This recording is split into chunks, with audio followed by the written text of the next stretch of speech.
April 2nd, 2021. She did not know where they were. Somewhere in North America, presumably, since the flight to get there only lasted a few hours.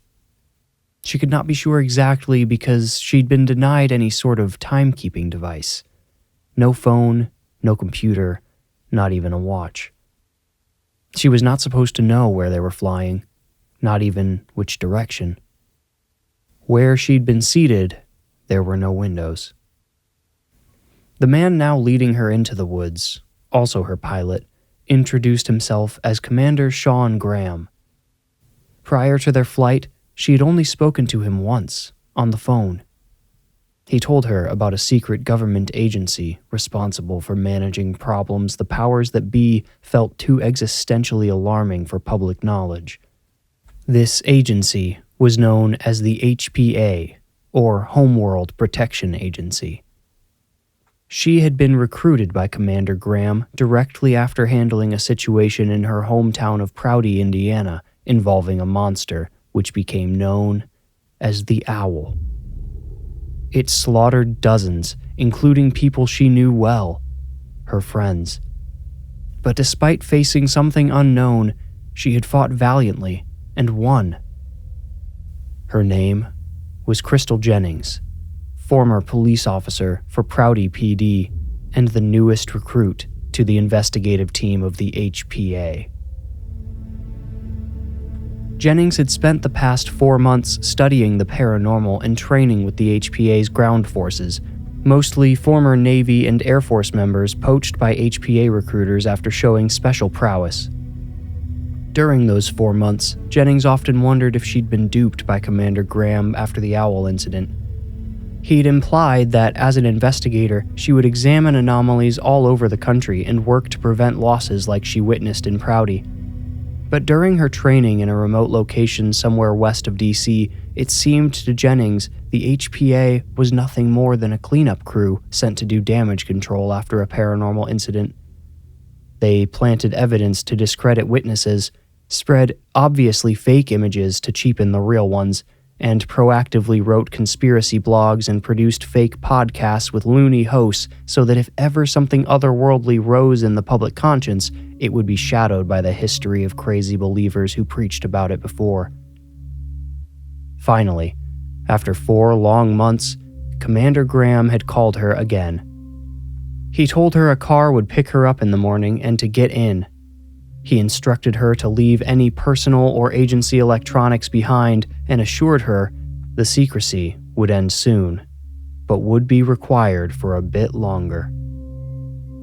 A sleepless night, a short car ride, and a plane trip later, Jennings was now looking at the back of Commander Graham's camouflage hat as they weaved between trees on their way into the lush woods of wherever they were. An M4 rifle swung at his side, making Jennings jealous.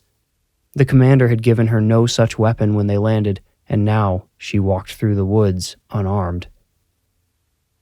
"I'm surprised you're not full of questions, Jennings," the commander remarked without looking back at her.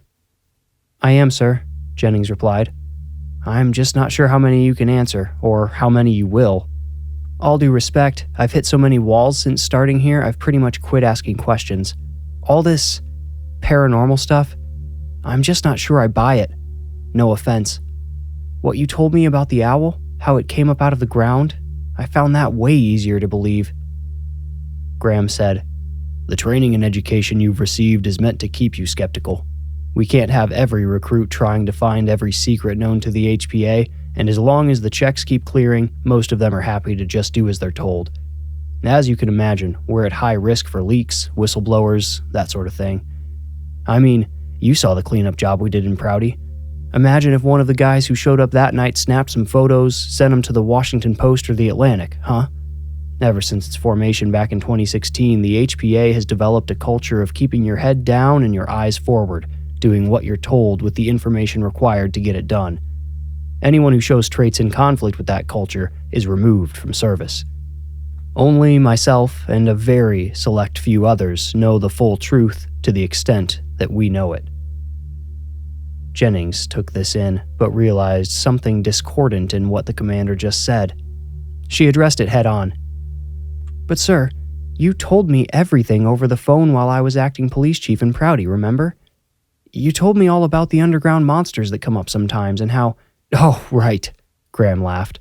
"Yes, well, unfortunately, once we've determined someone is qualified to enter the, shall we say, inner circle of the agency, we do have some unwinding to do. What I told you over the phone was not entirely untrue. Earth is absolutely infested with things that come up out of the ground, and in some cases, such as monsters that crawl out of the ocean, it's true that these things emerge the way a rabbit or a snake would come out of its burrow. But for a lot of the paranormal encounters you'll hear about and face, there's another explanation. And that, Jennings, is what brings us here today." "And just where exactly are we, sir?" "You can drop the sirs," said the commander. "Crystal Jennings, welcome to the Warning Woods."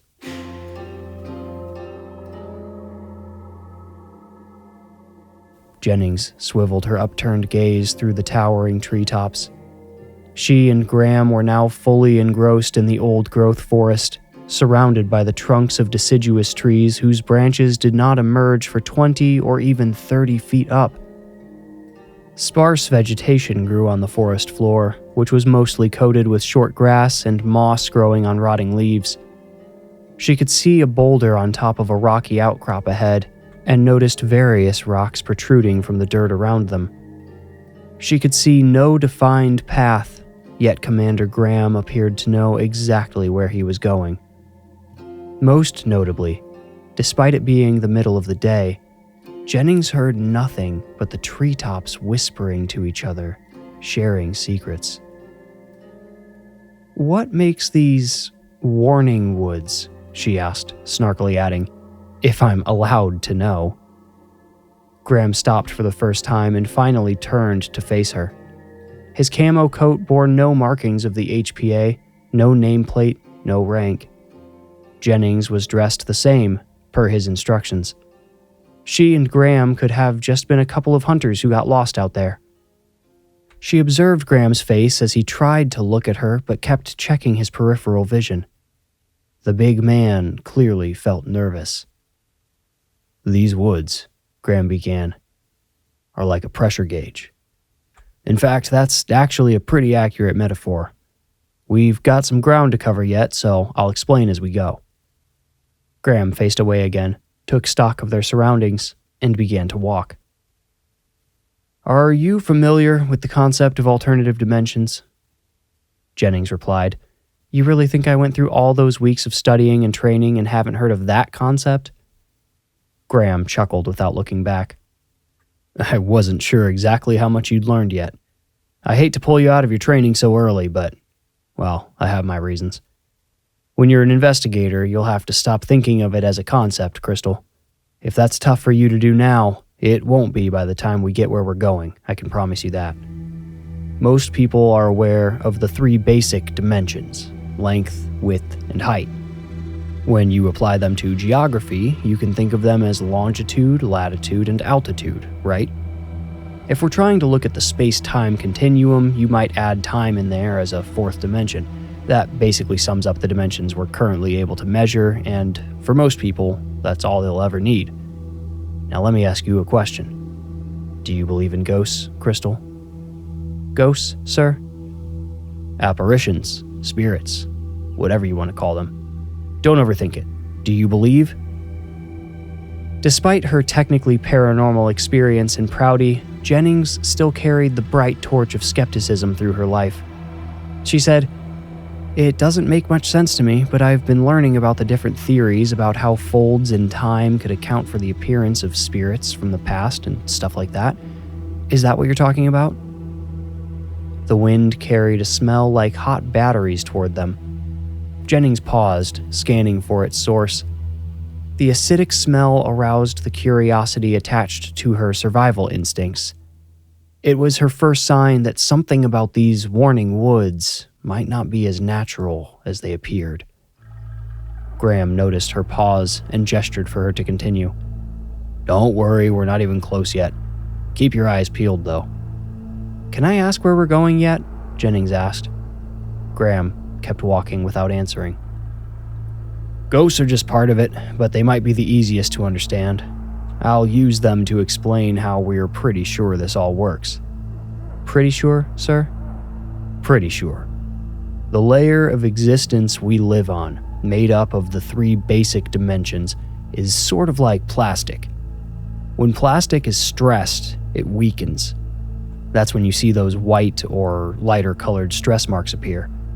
Anyone who snapped a credit card in half knows that after a single bend, the card will never truly return to its perfect shape, and if you keep bending it along that stress line, the card will eventually crack, then break.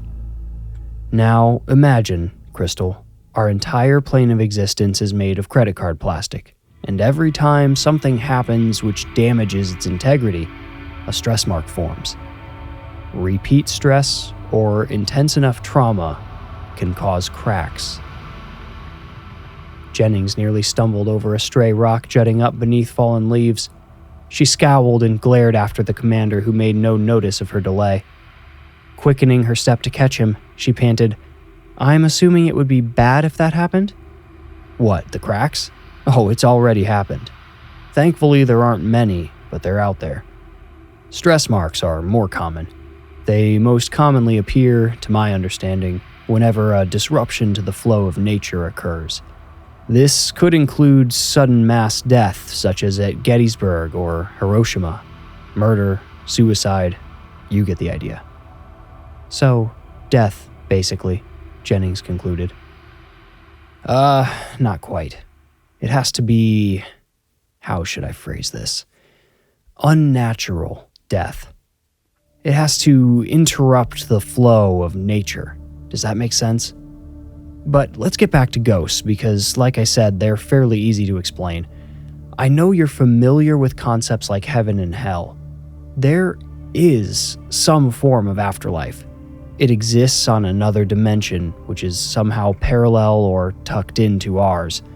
It's sort of the same way our digital world exists parallel to our physical one. You can't touch it, but it's everywhere, all around you. Occasionally, wherever a stress in the barrier between dimensions occurs, those who have crossed over are able to return in some form or other. They might appear as a hazy apparition or manipulate sounds or smells over here. We've seen cases where they somehow interface with people's minds directly, planting messages, dreams, etc. I know I've pulled you out prematurely and interrupted your training, so let's expand a little. Like heaven and hell, I'm sure you've heard of angels and demons. These types of spirits also exist, although maybe not strictly as the big religions have interpreted them. Jennings cut in, You can go back however far you want. Almost every culture going all the way back through recorded history talks about some kind of angels, demons, or both. And they could all be right, replied Graham. There's no limit to how these things show up in our world. They are, unlike ghosts, which are spirits of our dead, an entirely different species that exists on the invisible plane. Unlike ghosts, they seem to cross over intentionally 100% of the time. The angels do so when necessary to maintain harmony between our dimensions. Whether they're protecting our world or theirs remains unclear, but in my experience, they're the good guys. The demons, I'm not sure what their deal is, but they crawl out here and try to stay. Demonic possession also dates way back through history, as I'm sure you know.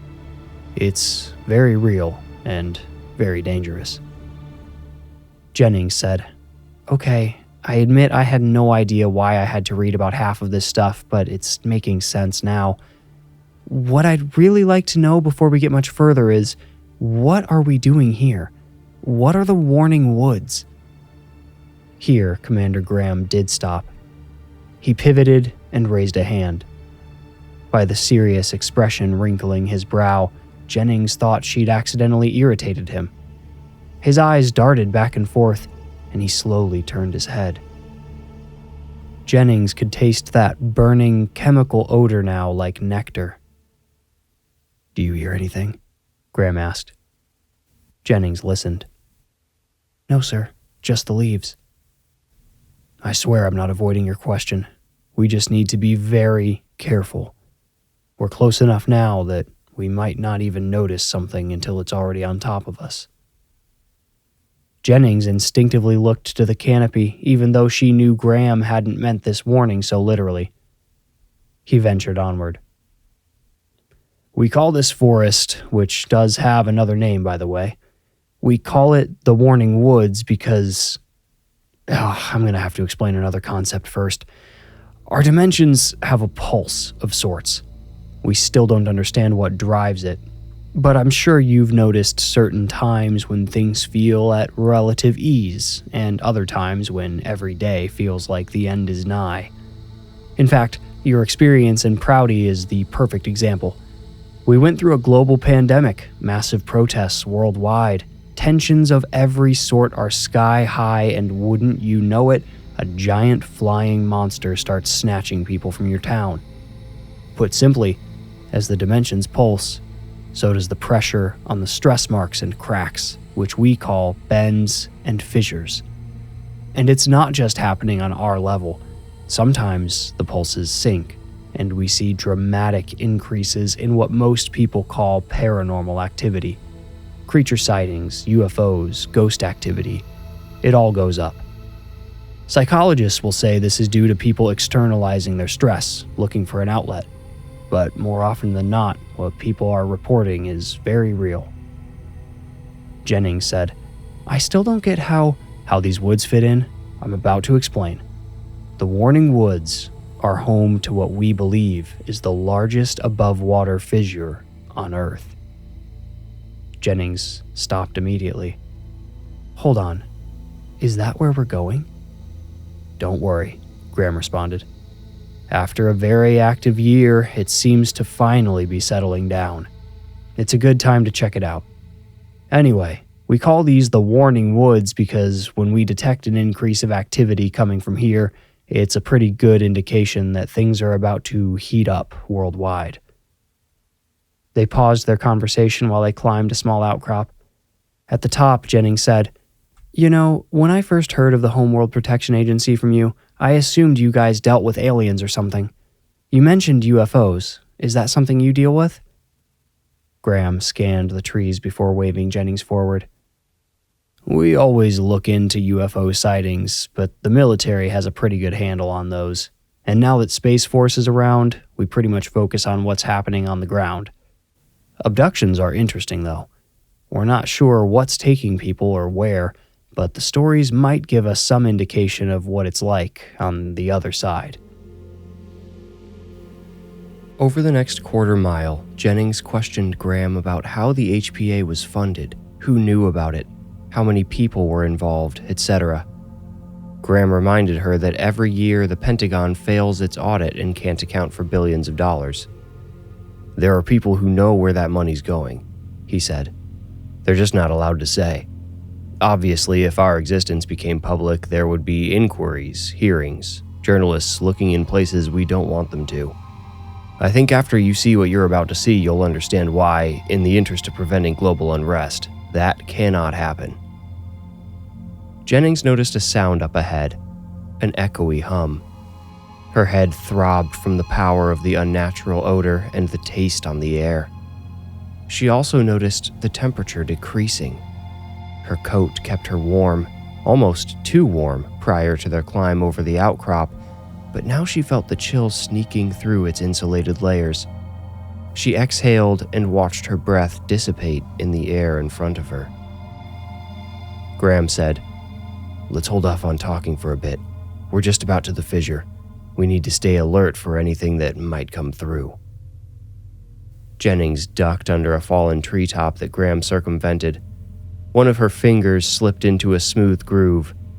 She turned as her spine straightened to examine what she had touched. Not another one. The broken tree bore 4 nearly parallel gashes cutting decades into its past. Jennings tripped, barely stabilizing herself as memories like fireworks flashed in her brain. A black shape, crashing down onto the top of a car, glass exploding everywhere. Screams behind her, desperate final cries. Then a flash as the massive shape fell away. The roof of the car slashed open, 3 wide gashes from each foot all the way through, the 2 outermost gashes cut short by the absent windshield and back window. 3 gashes. Only 3. The owl's feet only had 3 front claws plus 1 in the back, but one of those could not have made the 4th gash in this tree trunk. So it wasn't an owl, or a UW-12 as the HPA classified that particular species of cryptid. Ignoring his advice to remain quiet, Jennings whispered and beckoned for Graham. He took one look at the gashes, and with a twitch of his shoulder, his M4 carbine swung into his hands. He yanked back the charging handle, but did not let it slip out of his fingers, instead following it back to reduce the sound. Jennings turned back in the direction they were walking, but found Graham still facing her, blocking her path. "Crystal, there's something about these creatures you need to understand." "You know what did this?" she asked. "What made those marks? No, not specifically. But I need to explain how this works, because if we run into something out here, I don't want you to underestimate it." "Sir, do you think I underestimated the owl?" The neutral muscles in Graham's stoic face suddenly tensed. Jennings thought if they had been in another situation, he might have barked her into silence. "Let me tell you why you got so damn lucky with the owl," he said. "These things, the ones who come through as physical creatures, they don't look like that on the other side.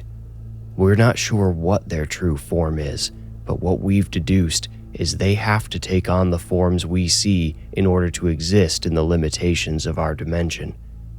Think of it like H2O exists in vapor in the sky where it can't exist as a body of water, and it exists as bodies of water where it can't exist as vapor.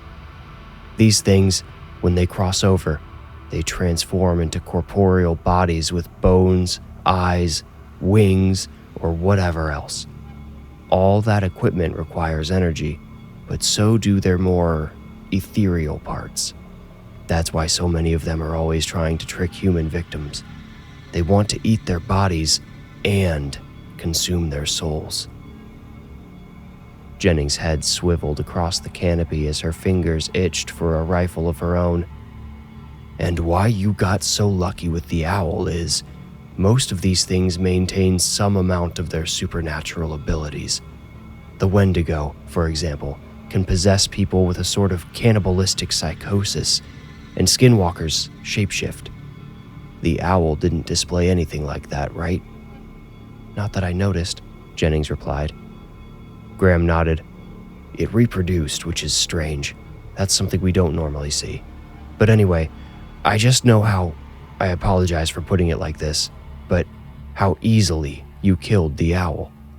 A few bullets won't be enough to put down most of these things, and good luck hitting some of them. I'm carrying this rifle mostly for deterrence." The torch of Jennings' skepticism threatened to flicker out, but she still held it high.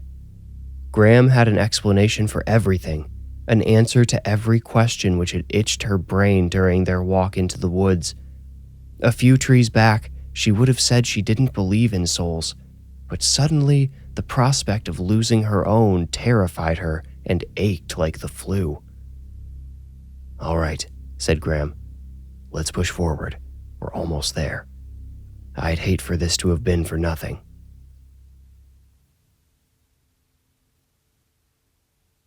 "Okay, stop," Commander Graham whispered back. He touched a finger to his lips, then waved his flat palm downward and pointed through the trees ahead. About a dozen yards ahead, colors stopped behaving. The effect cross-faded with the natural forest in a gentle gradient. "I pictured an actual crack in the ground," Jennings whispered. "Not in the ground," replied Graham. "It's a crack in our plane of existence." Gases in the air burning against the invisible boundary gave off a continuous exhaust and the battery acid smell. The colors behind the barrier danced, bending with faint pulsations in the invisible fissure. The low hum Jennings heard before seemed no louder up close to its source. Jennings wondered if it was really a sound at all and not a side effect of some sixth sense. Jennings whispered, "Okay, so we're here. Now what? Are we going in?" Graham replied, "We tried that once, years ago. I wasn't a commander yet. Like you'd see in a sci-fi movie, we tied a rope around an agent with a camera and told him to tug 3 times if he needed to be pulled out. We told him 15 minutes, then we'd pull him out no matter what. He went in, and there were some weak tugs here and there, but never anything to justify yanking him out early. He stayed in there until the 15 minutes were up. When we pulled him out, he fell to the ground as nothing but a ragged sack of bones. It doesn't really make sense, but the autopsy showed he died from a stomach ulcer. The memory card on his camera was completely corrupted." "Can you die suddenly from a stomach ulcer?" Jennings asked. Graham replied, "I never thought so, but I read the report Up there!" The barrel of Graham's M4 almost clipped the tip of Jennings' nose on its way to the treetops. He fired 3 shots, all splitting bark and embedding in the trunk. Jennings followed the tip of his gun up the tree. "What is it?" she demanded. Impact. Jennings didn't know where the blunt force that impacted her chest came from until she twisted to catch herself and saw her commander, Sean Graham, standing over her, rifle out and turned sideways from striking her. She felt cold more bitter than the fiercest Indiana winter against her back. She tried to stand, but Graham slid his hands along the rifle and pointed it at the same throbbing place he'd struck already. "Don't move," he ordered. "What is this? Are you even HPA?" Jennings asked, fortunate to have any breath left in her lungs. "I know how this looks," said the commander. "Trust me, it's for the greater good. After what you did in Prouty, I knew you were a survivor. Once I saw your medical records, saw you had a clean bill of health, I knew you'd be perfect." Jennings slowly started regaining her breath, and with it, her strength.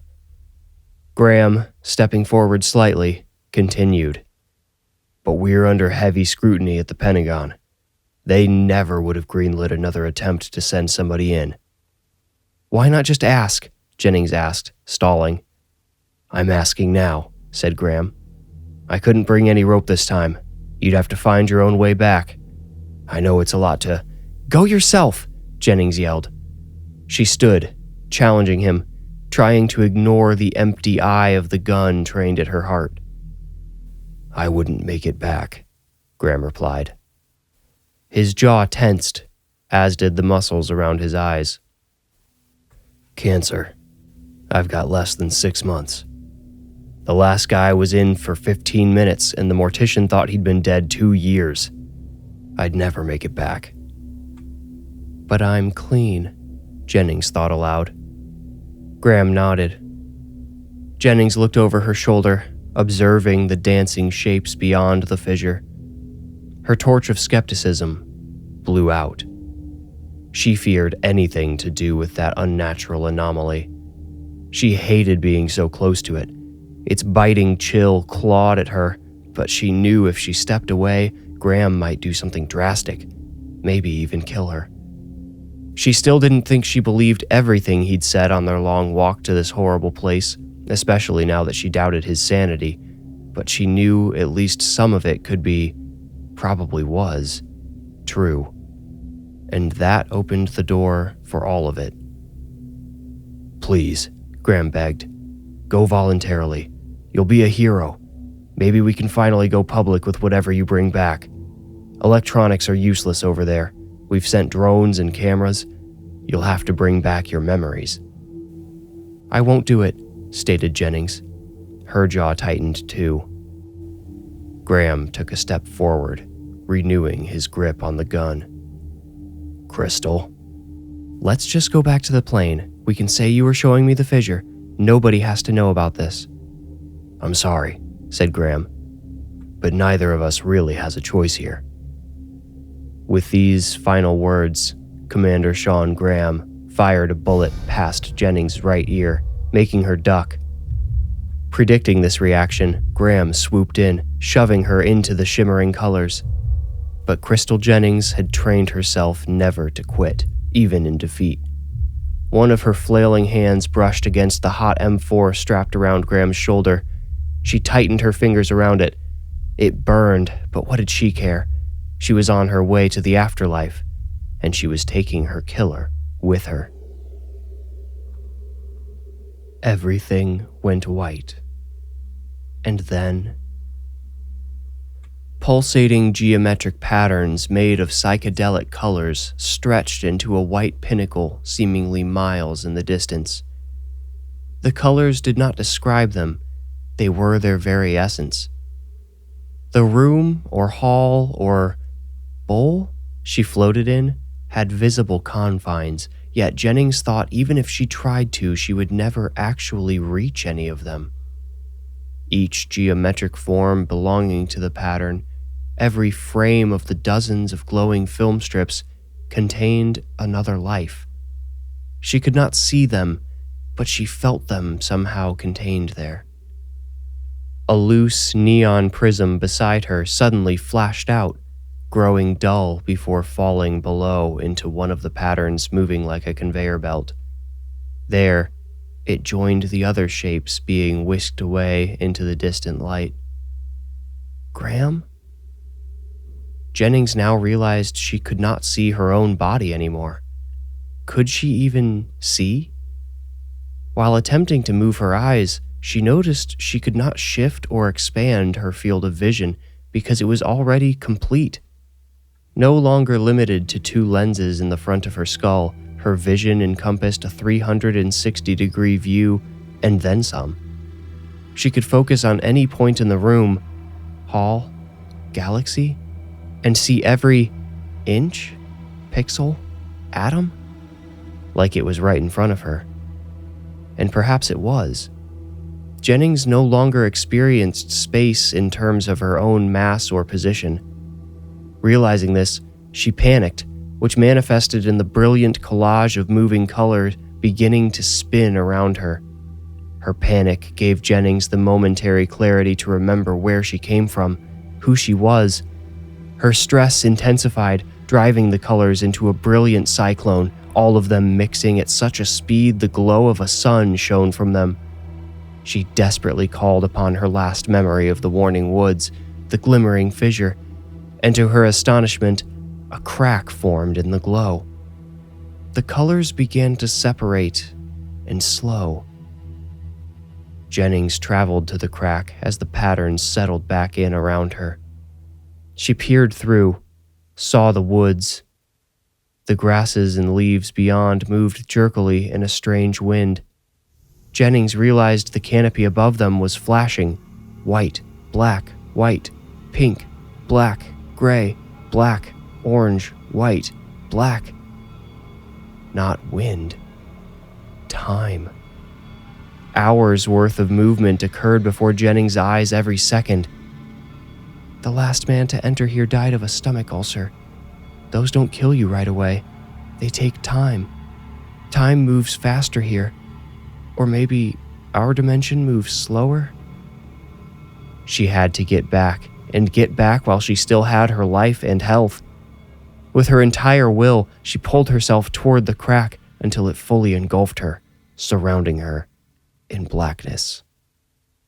No! She screamed into the ethereal darkness. But not all was black. A spotlight shone down upon her. Jennings looked up. There was Graham. Nothing but a skeleton in a camouflage coat. It made no sense. She had hard ground beneath her now, a firm gravel floor. Gravity held her in place and she could see her physical body again, yet the world she had been trying to return to looked like it lay flat above her, like it was being shown on a giant TV screen lying across the crack in the sky. The crack itself appeared to be at least 50 feet up, and Jennings could not see what lay beyond 3 feet in any direction. She didn't know if any means of climbing up there even existed. "I didn't make it all the way back. This is some kind of purgatory," she thought. Then she heard a sound which she never believed she would hear again outside of her nightmares. The sharp clack of heavy claws on stone. A shape twice as tall as her moved in the darkness just out of view. Jennings backed to the edge of the light. A smooth, mouthless face composed of 2 small, close-together, almond-shaped eyes and 2 small slits for nostrils entered the light. 2 long wings spread at the edge of the shadows, spanning the length of the light shining down from the crack. The monster's torso emerged next, the long zipper of its vertical maw running down the middle, already partially open and salivating. There, in that black space, Crystal Jennings looked once again upon the owl. But it couldn't be. Graham said creatures from the other dimension only took their earthly forms after passing through the fissure. Perhaps, she thought, this purgatory she had entered existed somewhere between the 2 worlds.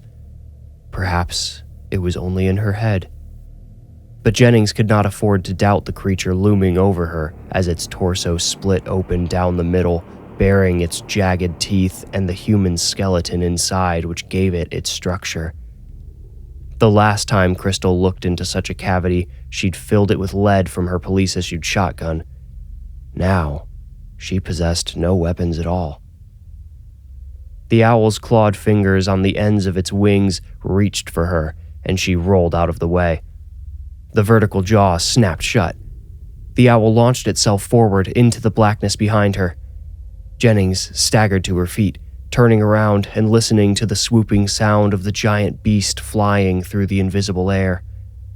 She saw the flash of its face just before it dove upon her, attempting to catch her in its dripping cavity. Crystal juked to the left, grabbing a hold of the creature's wing and hugging it tight. She felt herself lifted into the air as the owl crashed to the ground. It tried to drag her toward its middle, but when she could touch the ground again, Crystal planted her feet and resisted.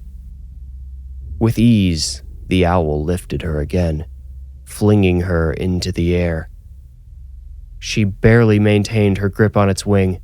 She knew she didn't have a chance of killing it this time. She had to escape, but the only escape she could see was still dozens of feet above her head, and she still didn't have any way to reach it. Or did she? The owl flapped again, and this time Jennings let go. As she fell, she prayed she timed the release correctly. Arms spread like wings of her own, she fell onto the monster's back. When her body impacted against it, she wrapped her limbs around its torso, locking in a choke around its stocky neck. The owl bucked. It flapped its wing arms but could not reach her. Sinking her choke in deeper, Jennings pulled backward, forcing the monster into an upright stance. As she hoped it would, it launched them both into the air. Upward they rose toward the crack. When it seemed the owl was about to dive, Jennings redoubled her backwards pull, dragging it back up. It flapped again, rising higher. She could feel sunlight through the crack now. It warmed her back, but the crack remained just out of reach. Risking falling from the owl's smooth back, Jennings tugged backward one more time, again forcing the creature to flap its wings to balance itself, and again they rose. Tensing her core, Jennings pulled her feet onto its back and leapt upward, releasing her desperate hold on the monster from her nightmares. Her hands grasped for the edge of the crack, but instead of gravity's pull dragging her back down, it instead pulled her forward. She tumbled into the light, sprawling on the forest floor next to her composted commander. He, too, must have fought his way back out, but only too late to save himself. Jennings thought back to that prism she'd watched fall into infinity. Graham's soul joining the fabric of the universe. Dizzy and disoriented, Jennings rolled over. Graham's M4 lay within reach, and she snatched it into her arms, fumbling it into proper firing position. Thus armed, she pointed the barrel at the fissure, but the owl never emerged. Jennings kept her weapon trained as her heart rate slowly leveled.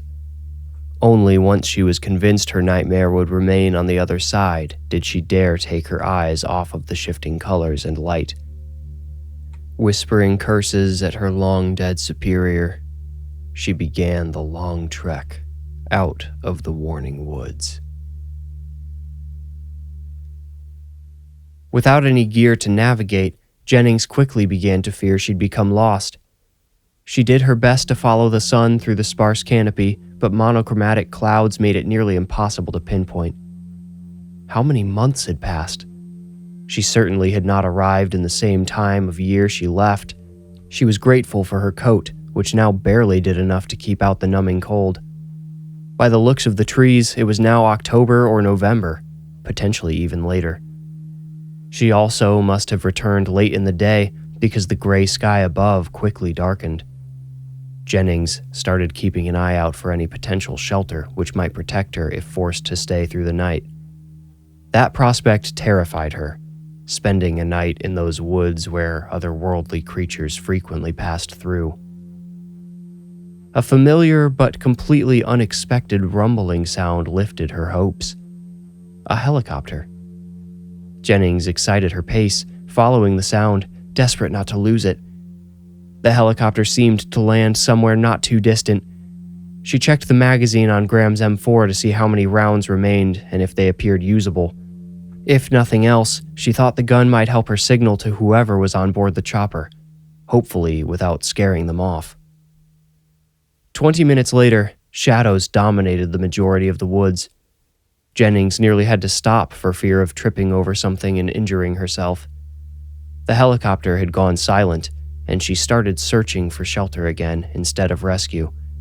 She couldn't risk getting caught in the open at night, and she feared any signal shot she fired might attract the wrong kind of attention. The battery acid smell provided a constant reminder of the fissure somewhere in the distance behind her. But again, her plan was changed and her hopes raised, this time by a moving light up ahead. "Hey!" she cried out. "Over here!" In case of hostility, she readied her gun. The light ahead instantly pointed her direction, and she heard an indistinct voice speaking. "Who is that?" she asked. "Are you HPA?" "Identify yourself," the male voice responded. "Thank God these are my people." "Crystal Jennings," she returned, forgetting her fear of the shadows. The man behind the light spoke into a radio. "It's her. I've got her." Jennings yelled, "I'll come to you. Don't move." "Is Commander Graham with you?" asked the man. A second light appeared, and more voices echoed amongst the bare trees. Jennings heard the squawk of radios, the crunch of heavy boots on leaves and twigs. "Graham is dead," Jennings called back, slowing slightly. She suddenly realized how her situation could look to anyone not willing to be charitable towards her, but that was a problem for later. When she reached the agent whose flashlight led her, they waited for the rest of the team to coalesce around them. They asked her many questions about how she got out there, what happened to Graham, and what she saw on the other side. Jennings answered as best as she could while patiently waiting to ask the burning question on her mind. When was she? "Oh right, the time dilation," replied another agent. He looked down at the thick digital watch on his wrist, then showed it to her. She had to stand shoulder to shoulder with him to see the watch's display clearly and read what he was trying to show her. January 2nd, 2025. "Oh my God," said Jennings. "When did you disappear again?" asked another agent. "April 2021. The agent who offered her the watch display stepped back and uttered, "Oh, wow." Jennings grimaced. "Yeah, guess I've got a lot of catching up to do." Crystal Jennings will return. You made it out. Congratulations. If you enjoyed the story, please rate, like, review, or subscribe. For ad-free episodes and bonus Into the Woods episodes, become a patron with the link in the description. You can also support the show by buying merch. That link is also in the description below. To stay up to date, follow me on Instagram at The Warning Woods, and if you feel ready, meet me here next week for another journey into the Warning Woods. Thank you for listening.